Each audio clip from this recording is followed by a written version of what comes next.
오늘 우리에게 주시는 하나님의 말씀은 마태복음 10장 24절에서 27절의 말씀입니다. 제가 봉독해 드리겠습니다. 제자가 그 선생보다 또는 종이 그 상전보다 높지 못하니 제자가 그 선생 같고 종이 그 상전 같으면 족하도다. 집 주인을 바알세불이라 하였거든 하물며 그 집 사람들이랴. 그런즉 그들을 두려워하지 말라. 감추인 것이 드러나지 않을 것이 없고 숨은 것이 알려지지 않을 것이 없느니라. 내가 너희에게 어두운 데서 이르는 것을 광명한 데서 말하며 너희가 귓속말로 듣는 것을 집 위에서 전파하라. 아멘.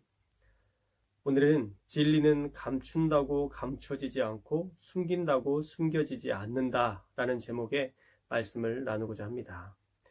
사도시대 이후에 가장 영향력 있고 가장 유능한 설교자라고 칭송을 받는 영국의 신학자이면서 목사님이었던 찰스 스펄전 목사님은 세상에 유일무이한 구제책은 십자가밖에 없다라고 단언하셨습니다. 그런데 이 부분에 대해서 많은 사람들이 논쟁을 하죠.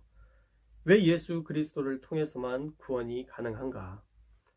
이런 단순한 질문으로 역공을 하려 합니다.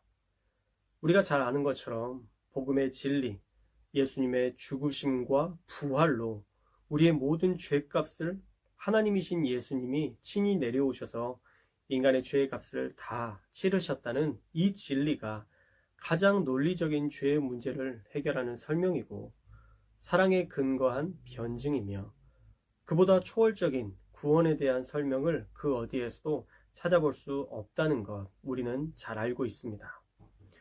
사실 인간의 구원은 인간의 의지로 되는 것이 아니죠. 만드신 분의 구원 의지와 만드신 분의 대가로만 인간의 구원은 완성될 수 있습니다.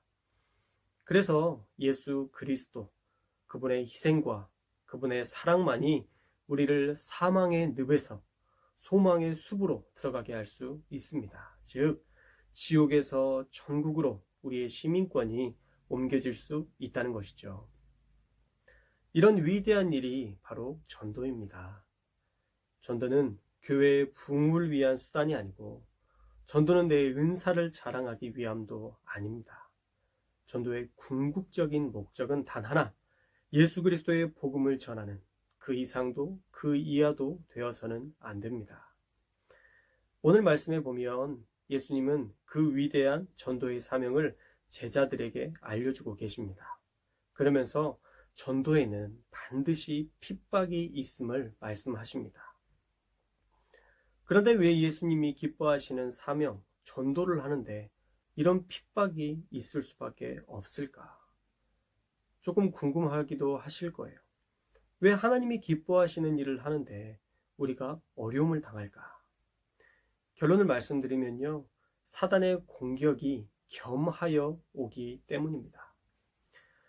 우리가 전도하고 싶은 열망이 있는 것처럼 사단의 어두움의 세계도 실족하고 넘어지게 하려는 그들만의 위대한 계획을 이루기 위해서 고군분투하고 있다는 것이죠. 사람을 넘어지게 하게 하려고 우는 사자와 같이 두루 삼킬 자를 찾고 있다라는 말씀처럼 우리 못지않게 어둠의 세계도 열심히 전도하고 있습니다.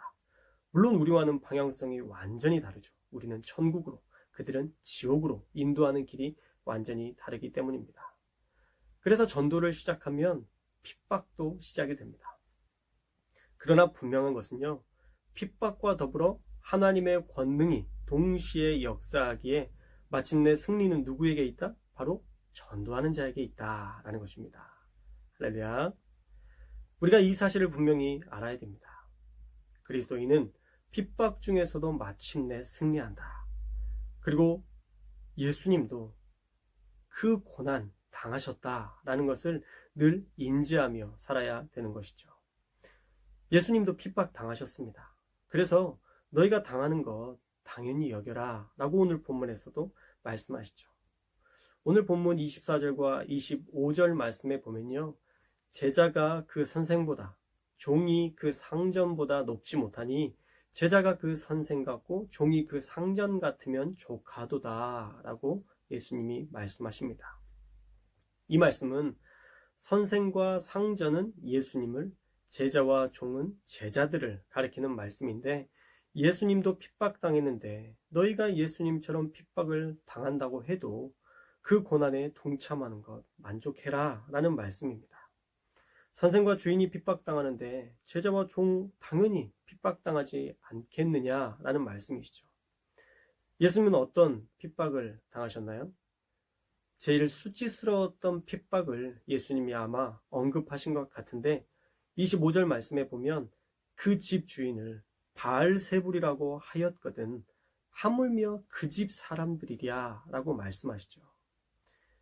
예수님께서 병 고치시고 이 귀신을 쫓아내시는 이 위대한 사역을 하셨는데 유대 종교 지도자들은 바알세불이다, 귀신의 왕이다 라고 예수님을 매도하죠. 말이 됩니까? 예수님께 귀신의 왕이라니요. 어쩌면 귀신까지도 주관하시는 세상의 주라고 설명한다면 몰라도 귀신 중에 귀신이라는 말은 정말 말도 안 되는 매도입니다.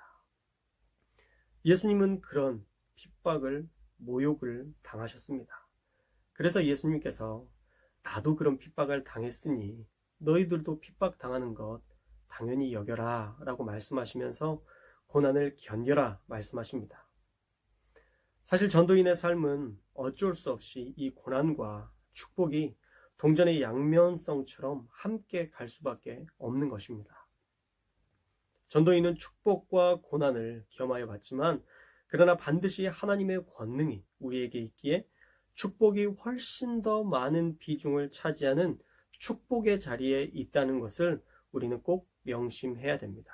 그리고 진리를 나타내라 예수님은 이어서 말씀하십니다. 오늘 말씀의 제목처럼 진리는 감춘다고 감춰지지 않고 숨긴다고 숨겨지지 않는 것입니다. 26절에 그런즉 그들을 두려워하지 말라. 감추인 것이 드러나지 않을 것이 없고 숨은 것이 알려지지 않은 것이 없느니라 말씀하시죠. 이처럼 진리를 우리가 감춘다고 감춰지지 않으며 숨긴다고 숨겨지지 않는 것임을 우리가 인지하고 있어야 되는 것입니다. 그리고 전도는요, 우리가 하지 않으면 누구를 통해서라도 예수님은 반드시 이 영혼 구원의 위대한 사명 감당하게 하십니다.